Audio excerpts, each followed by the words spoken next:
啊，你这么看手机看到脸悠悠？不是马哥，你看啊，我这个血糖好像有点高嘞。哎呦，怎么可能？对啊你平时有做运动的吗？没错啊，因为我也没有看过你吃东西吃重口味的。就是说咯。好来，我帮你看，我帮你看。 OK， 怎么样，马哥，你会看吗？哎，真的，真的我不会看呢。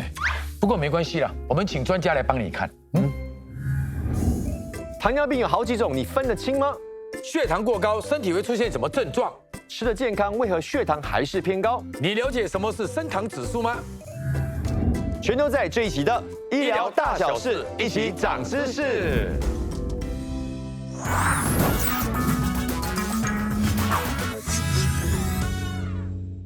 本地目前呢有70万人患有糖尿病，那么也就是说呢，每9个人当中呢就有1人是糖尿病患者。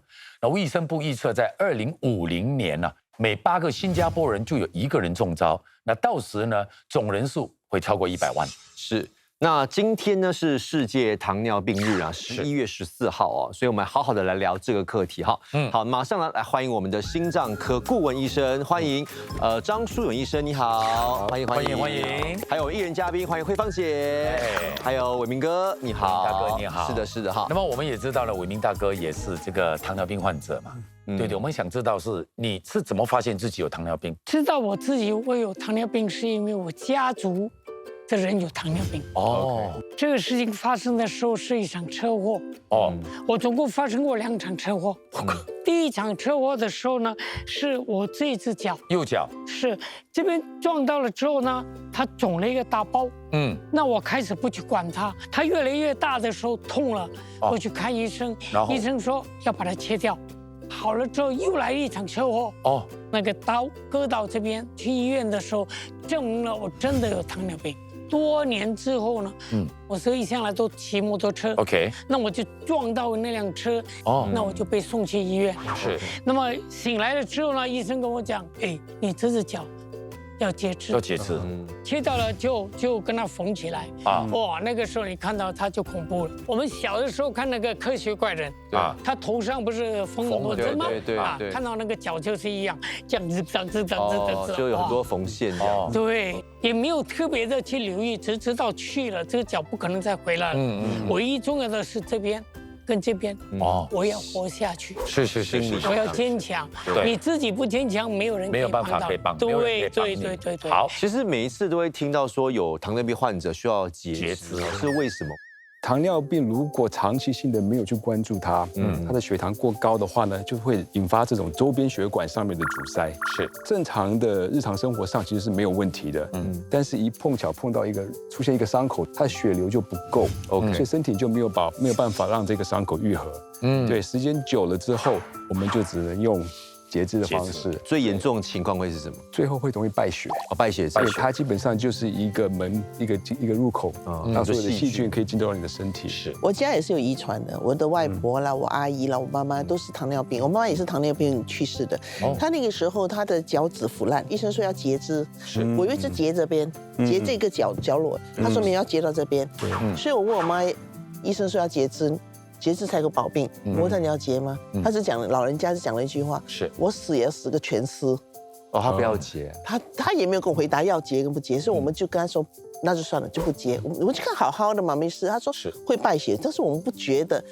但是真的不到1个星期，他就败血了，他就引发他心脏病，然后就去世了。这个东西可能需要解释一下，因为常常患者入院的时候，可能只是1个脚趾头或是2个脚趾头。对。目测的话，觉得说伤口其实不是这么的大，但是为什么医生会推荐截肢？可能是在膝盖以下。对，其实那个时候我们要判断的是血流到底是够不够。如果你的血流只到膝盖的话，对，那我们这截肢之后还是会出现一个伤口。就确保它能够愈合，新的伤口愈合，所以在截肢的部位会比较高一点。对，我本身因为也是血糖会变偏高，也可能是我家族遗传的问题。因为医生已经跟我说你迟早会有糖尿病，所以一直以来我都有控制我的糖分的摄取，但是还是偏高。那想请问一下医生，什么是糖尿病？所以简单来说的话呢，糖尿病就是你本身自己的身体已经没有办法处理血液中所谓的葡萄糖，就是我们讲的血糖。那身体如果有额外多出来的血糖高的话呢，其实就会以肾脏分泌到尿去，是，所以说我们的尿里面就会有产生糖分，所以我们就叫它叫做糖尿病啊。但糖尿病呢，不仅仅是只有血糖高这个问题而已，是，它其实呢。血管里面有血糖的话呢，其实会加速这个血管硬化，甚至狭窄阻塞的这个问题。所以呢，有糖尿病的患者，他得到像中风啦或者心脏病这一类的风险，会比没有糖尿病的人高出很多，高出将近4倍多。哇，对，所以我们在照顾一个糖尿病患者的时候啊，不仅仅是控制他的血糖，OK，其实更重要的是要照顾他的血压跟他的血脂，还有做定期的检查。是不是糖尿病患者其实有蛮高的比例都是因为心血管疾病而离开的？对，据我们的统计啦，几乎有2/3的糖尿病的患者，最后都是会因为心血管的疾病失去了他的健康或者他的生命。那我们也常听到说，像糖尿病有分1型、2型，对，到底是什么分别？所谓的1型的糖尿病呢，我们过去通常是讲是这个胰岛素依赖型的。OK， 它的发病的时间点通常是在儿童期或者是青少年期的时候。对，那它的特征就是因为免疫系统本身已经阻止我们的胰脏来产生这个胰岛素，所以变成说他们这些患者其实是没有胰岛素可以使用，就完全没有。对，所以他们每天都需要来打胰岛素。对，那某个程度上，它跟遗传上有一点点相关。OK， 但是还是需要一些环境的因素，像是说病毒啊还是什么来这个触发它的免疫系统做这些事情。有些诱因在，对，诱因把它触发。对。那2型的糖尿病呢，就是所谓的非胰岛素依赖的。它的发病时间通常会在成年或是比较中年之后。由于是身体本身做不出来足够的胰岛素，或者是说本身的身体对胰岛素的反应已经迟钝了。对。那这个方面的话呢，在全球上有继续高升的趋势。但是如果爸爸妈妈即使是有糖尿病的话，那他的儿女的话，得糖尿病的率几乎也是50%左右。我们比较要注意的是，糖尿病的前期对，在指数上还没有达到糖尿病的定义。这个时候，如果检测出来的时候，可以提早来做一些动作来做预防。对，可是比较要提醒的就是，虽然你是在前期，但是你患上心脏病或是中风的风险已经比一般人还要更高了。我相信大家呢对这个糖尿病也是有初步的认识。现在来考一下大家的迷思。好啊，来 ，OK 了，所以请注意听了哈。第一题，血糖和胆固醇一样，过高会使血液变得浓稠，真还是假 ？OK， 真假。胆固醇高，我有听过说，因为胆固醇会让那个血液很浓稠，所以才会阻塞血管，就会引发中风。这样子说来的话，血糖也是会浓稠。你只要有这2种病的话呢，你的血的就会比较浓稠。是，我是觉得血浓稠应该是胆固醇，因为血糖也是会影响到心血管疾病嘛。刚才医生有说，它应该是让那个血管比较可能容易阻塞之类的，应该不是血液的部分。正确的答案真还是假？真。哇！因为其实血液本身就有一点浓稠了。对，那血糖过高的话，你可以想象它是一杯糖水一样，它是更浓稠而已。对，糖分啊，在血管会造成它的糖化的一个反应，造成它容易发炎。那这个时候呢，就容易去囤积这些杂质，像是胆固醇这类的东西。对。OK， 来下一题，糖尿病患者不能吃甜的水果，真还是假？真假？照常理是不能吃 ，OK， 但是我是觉得还是可以吃的，前提是那个量要控制。有医生跟我讲，你血糖偏高，不要吃甜的水果。听医生的话，他是听医生的话，听医生的话。正确的答案是真还是假？是假。可以吃啊，任何的食物啦，不包括是水果，我们都要考量说它所谓的升糖的指数。意思就是说呢，这个食物经过我们的肠胃吸收之后，它会以多快的速度提升我们的血里面的血糖。这是第一重点。所以很多食物可能它的升糖指数高或者升糖低，可以选择的话，我们会选择升糖指数比较低一点的食物或者是水果啦。那另外一个其实更要考量的就是所谓的升糖负担。就是简单来讲，就是说这个食物里面有多少的糖分在里面。假设说1碗白饭好了，它的升糖指数也高，它的含糖量也是非常的高。所以这碗白饭吃到肚子里面之后呢，对身体的糖分的负担是很高的，就很高。对，所以没有一定的可以还是不可以。比较考量是分量跟它的升糖的指数。好，来，接下来是第3题了。好，频尿是糖尿病的其中一个症状，真还是假？你选真，我选真啦，是因为刚才好像有医生有提到说，好像会造成发炎。那如果说糖尿病造成你的尿道发炎，那尿道发炎就会导致频尿了。频尿，从前到现在都是一样，都频尿，是频尿，所以啊 ，OK， 所以你觉得个人经验，它是个人经历。好，来，医生，正确答案真还是假？你们3个终于都答对了，都答对了，哇！在糖尿病早期的时候呢，有三大症状我们必须要了解。第一就是频尿，第二就是口干，再来就是容易饥饿。在过多的糖分的时候，从尿排出的这个情况之下，水分也会被排出。对，所以这个时候我们就是身体就会告诉我们的大脑继续去补水，把那个血糖的那个指数平衡下去。是，所以会变成会有那个频尿的现象。问题。好，了解。现在第4题了，尿液出现泡沫，也是糖尿病的症状，真还是假？真假 ？OK， 来，我到现在上厕所都有泡沫，所以我就觉得它是真的，跟糖尿病有关系的。因为我记得有泡沫是蛋白尿嘛，蛋白质，身体的那个肝脏不能够，对啊，所以我觉得应该跟糖尿病没关系啊。对，正确的答案真还是假？正确答案是假。其实我们在尿液上看到泡沫的原因其实有很多，包括说我们的水量比较多，水花比较大，对，或者是马桶还有这些清洁剂，会产生自然就会产生泡沫。对，正常情况下看到它不能算是跟糖尿病有关系啦。对，但是如果常见泡泡或者是它不会消退的话呢，那我们就要担心这个尿里面是不是有你刚刚所讲的蛋白质在里面。是，对，那蛋白质为什么会出现在尿液呢？可能是肾脏出现了问题。肾脏，对，而糖尿病也有可能会导致肾脏出现问题。是，所以不能说直接是有糖尿病，间接的。好，所以目前为止3位学生也不错哈，都每个人答对3题，都有75分，也是不错，不错，恭喜！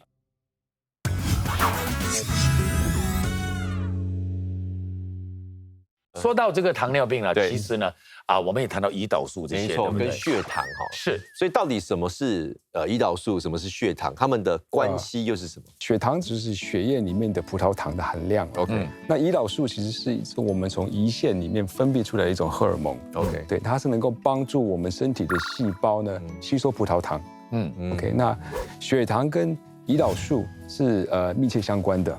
那它们的功用其实是共同的来维持人体的能量。是，对，在血糖升高的时候呢，胰腺就会放射出更多的胰岛素，然后让细胞可以用这个葡萄糖，然后也可以把多余的葡萄糖储存起来。是，那个糖尿病的患者呢，胰岛素的分泌不足的话，或者是细胞本身对这个胰岛素不够的敏感，就是很容易产生血糖上升，就是我们的糖尿病。那什么原因是会患上糖尿病？其实我们刚刚讲过，很多大家都觉得说遗传，对，那遗传的成分大概只有30%啦。那其他的70%的话呢，后天的，对，尤其是我们像年纪到了40岁以后，新陈代谢变慢了。那血糖就很容易偏高。如果说这个时候饮食又不当，有时候就说暴饮暴食，有时候一吃太多的糖分或者是这个碳水化合物，对，都吃进去的话呢，就很容易让你的血糖升高。对，然后有的时候呢，也是缺乏运动。如果缺乏运动的话，身体就是会降低对这个胰岛素的敏感度，或者是说有些人很喜欢吃宵夜。这个时间点其实是选择的是最不好的时候，致命啊！这个。那糖尿病有症状吗？有的，频尿、口干、容易饥饿。其他的可以有时候会发现，就是一个人的体重会明显的减轻。我还以为是因为发胖才会有糖尿病啊，为什么反而是减瘦呢？发胖的时候容易让你产生糖尿病。那糖尿病久的时候，其实身体会吸收不到葡萄糖，那你就容易会消瘦。有的时候呢是很小的迹象，像是说我们有伤口，身上的伤口不容易愈合。OK， 是。然后或者是说你本身比较容易疲倦。OK，对。后期会有哪一些表现？对。后期的话，我们比较要注意的是视力。对，就糖尿病的患者每年都需要检查视力。对，要看看他的这个眼球的血小管有没有受损。OK，对，那再来的话要检测的就是四肢，手指头跟脚趾头它的神经的反应。末梢神经。对，对，会变得比较迟钝。那这个时候比较危险的是，一不小心就会碰撞出现了伤口。或者是有出现伤口的时候也没有疼痛的那个反应，所以就不自觉这个伤口存在。来，欢迎我们的营养师，欢迎，好久不见，哇，一来就要考验我们，那当然啦，对不对？来，今天要考什么？大家手上有一些食物的种类吧？没错，我们就来做一个升糖指数的排行榜。也就是说呢，排行第一的呢，就是你吃进去之后，它上你的血糖的速度最快，然后第6就是最慢的。OK， 好来，所以慧芳姐还有伟明大哥他们选的是第1是白粥，跟我们一样。对，然后葡萄第2，我们第2是椰浆饭，然后他们椰浆饭第3，我们第3是炸鸡。第4他们是炸鸡，我们是葡萄。第5他们是马铃薯，我们也是马铃薯。然后前麦第6也是第6。OK， 对。那我来先公布第5名。好，第5名。哎呦啊，第5名是什么呢？然后我们第5名呢是全麦面包。哦。然后呢，第4呢是椰浆饭。椰浆饭椰浆饭这么下面哦？为什么椰浆饭？因为它也是饭啊。不过因为它是用椰浆做的，所以椰浆里面带脂肪，所以不会升那么快，所以它没有升这么快。然后呢，再上呢，第3呢是马铃薯。马铃薯为什么呢？淀粉类其实是很高的，而且你煮的方法，因为没有人吃生的嘛，所以煮过的马铃薯其实很快会上你的那个血糖。第2名呢，葡萄。所以这个甜的那个水果呢，你吃的很快，其实血糖会上的蛮快的。而且很重要的是呢，葡萄一定要连皮吃。就如果你把皮拔掉了吃，它上的更快。那如果葡萄是酸的嘞？葡萄酸的话，它就比较低，因为其实跟你的那个甜味感是有关系的。对啊。OK， 来第1名。来，我们来看第1名是白粥嘛，所以呢，我们只剩下最后一个呢是炸鸡。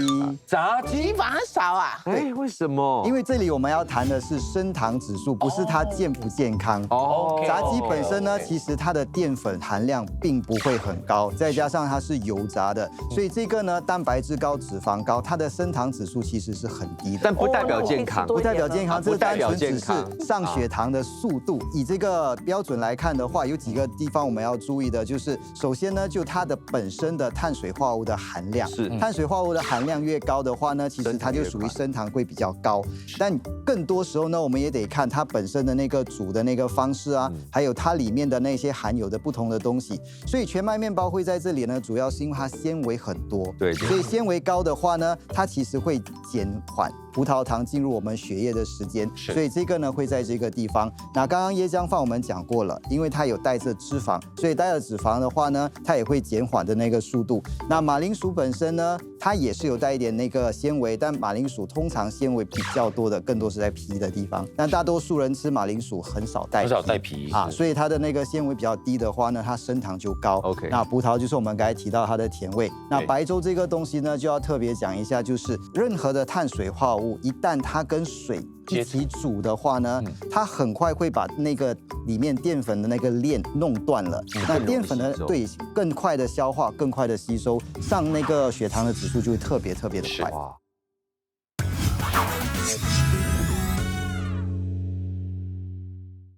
那刚才玩的那个游戏其实就是讲升糖指数嘛，对。但是这个跟糖尿病有什么样的关系？升糖指数是所有糖尿病病人必须要去遵守的一个守则。是。因为如果你知道你吃什么食物血糖会升得很快的话，那你就不要吃这么多，或者甚至于不要吃。因为你控制的话呢，你的血糖不会上这么快，它对你的器官的伤害就会减少。所以这是很重要的一个东西。那升糖指数我们都一直在聊，然后它的标准是在哪里？对，其实升糖指数是一个很简单的东西，它的定义就是我们一样食物吃进身体2个小时之后，你的血糖上升的速度有多快 ？OK， 所以它的标准呢是从0到100。0就是白开水，完全没有东西的。那100呢就是葡萄糖水，就是喝下去葡萄糖直接吸收的那种。所以我们的分别呢就是以50为中间的标准，中等升糖指数，然后呢75就是高的，然后25是低的。那一般上会建议呢，已经有糖尿病的患者呢，尽量选择就是50以下，对血糖影响没这么大。我想问一下医生哦，这个糖尿病啊，它有没有可能可以逆转？其实如果说在早期发现，是在糖尿病在前期的时候，很快迅速的做很大的改善，也就是说你的运动啦、饮食上面马上更改的话，其实有机会啦，是有机会的。OK， 这样在什么情况下要建议打胰岛素？听说打胰岛素就是一辈子要打的。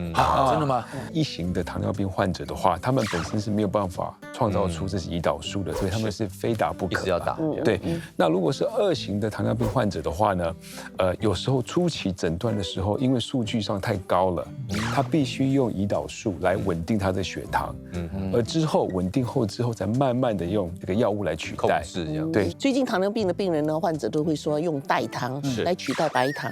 那你们有什么建议呢？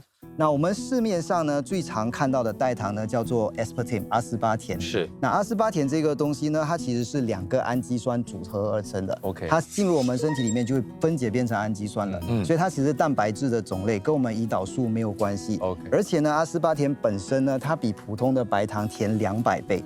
哇，其实只需要一点点就会有同样等值的那个甜味，所以这个东西对于那些糖尿病病人继续享用美食这件事情呢是很有用。以我的角度来讲的话，我不会建议我的患者100%用代糖来取代。OK， 对，因为其实有糖尿病患者的人呢，本身就要自觉，而且要降低自己对甜的这个依赖。如果你就是惯性的一直用代糖，变成你在饮食上在吃其他食物的时候也是想要有这种糖度。那医生，你的建议是几岁开始做这个糖尿病检查，然后多久做一次？对，40岁以后，或者说40岁开始的话，每年检查一次。OK。那如果你认为自己算是有高风险的人群的话呢，可能要提早一点，建议在35岁的时候每年检查一次。那今天听完像营养师医生的一些讲解，就发现说，其实糖尿病真的是跟我们日常的生活习惯还有饮食是息息相关的。那么当然，如果你早发现的话，你就可以控制得很好。是。那么当然，如果你是病患的话，你在吃这方面就要控制得更厉害了。没错。然后要做运动，定期检查，那才是最重要的。是。那在这里我们要谢谢我们的这个医生还有营养师，谢谢两位，还要谢谢慧芳姐还有伟明大哥，谢谢。好，那么希望大家可以继续和我们一起医疗大小事，一起长知识，拜拜。